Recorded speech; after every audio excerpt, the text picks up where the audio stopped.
Welcome to John Lewis 3D Learning. In this presentation, we are going to see chemical bonding.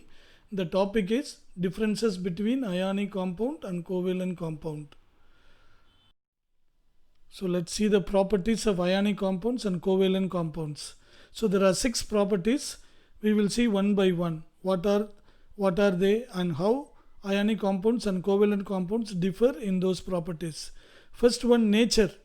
See, ionic compound constituent particles are ions because in the formation of ionic bond, one atom donates electrons and the other atom accepts that electron.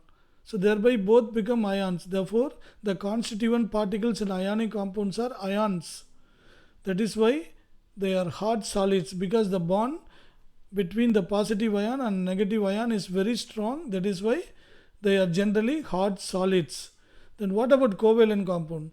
The constituent particles in covalent compounds are molecules. They are not ions. Why? Because the covalent bond is formed by sharing of electrons. So both shares equal number of electrons. Therefore the bond is weak. Therefore they are generally gas or liquids or soft solids. Okay, the second property is boiling point and melting point. See, just now we learned ionic compounds are hot solids because the ionic bond is very strong. So when the bond is very strong, the boiling point and melting point will be very high. And moreover, the ionic compounds are non-volatile in nature. So they cannot evaporate because they are very strong bonds. No, it cannot evaporate. Therefore, boiling point and melting points will be very high for ionic compounds. Whereas covalent compounds are volatile. Covalent compounds are volatile in nature. Therefore, they have low boiling point and melting point. Moreover, the covalent bond is weak when compared to ionic bond. Hope you understood this. Okay, the third property is conduction of electricity. So very easy to understand. So ionic compounds consist of what particles? Ions, no? So they are always in motion. They will be mobile. Therefore, they can conduct electricity in solution and also in molten state. But in solid state, they are rigid, they are fixed. So therefore, they cannot move. Therefore, they cannot conduct electricity in the solid state. So it cannot conduct electricity. No, in solid state, but in molten or aqueous state, ionic compounds conduct electricity. Why?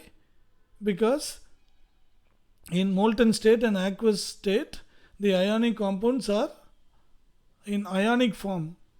The ions are always in motion, therefore they can conduct electricity. So what about covalent compounds? They do not consist of ions, therefore they cannot conduct electricity at all. Okay, what is the fourth one? Dissociation. Dissociation means what? When you dissolve that compound in any solvent, what happens to that compound? So here in solution they dissociate. See, you take sodium chloride salt at home and you put it in water. What happens? It dissolves completely, no? How it happens? So the bond between sodium and chloride ion is broken and they dissociate into sodium ion and chloride ion. That is why it dissolves. Therefore, they dissociate in solution. And ions are mobile. Always, I told you, no, they always will be in motion. But what about covalent compound? They do not dissociate in solution because no ions are formed. Because the bond is formed by sharing of electron, they cannot dissociate, therefore no ions are formed. Okay, next one, solubility. See, ionic compounds are soluble in water but insoluble in organic solvents. So when you go to higher classes, you will study all these things in detail. So water is a polar solvent. So it has positive terminal and negative terminal, water. That is why it's polar solvent. Therefore, ionic compounds dissolve in polar solvents like water. But organic compounds are non-polar solvents. Therefore, ionic compounds do not dissolve. So what about covalent compound? Just the reverse.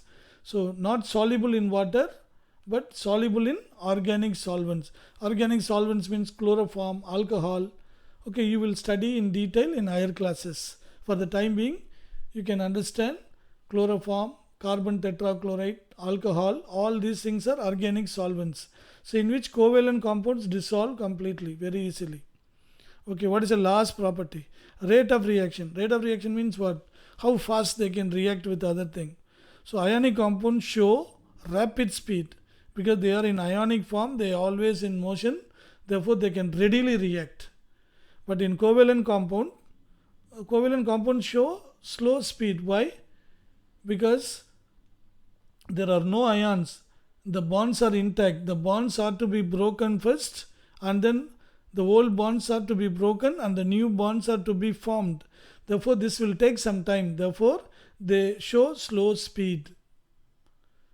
Hope you understood. So these are the 6 properties by which we can distinguish ionic compounds and covalent compounds.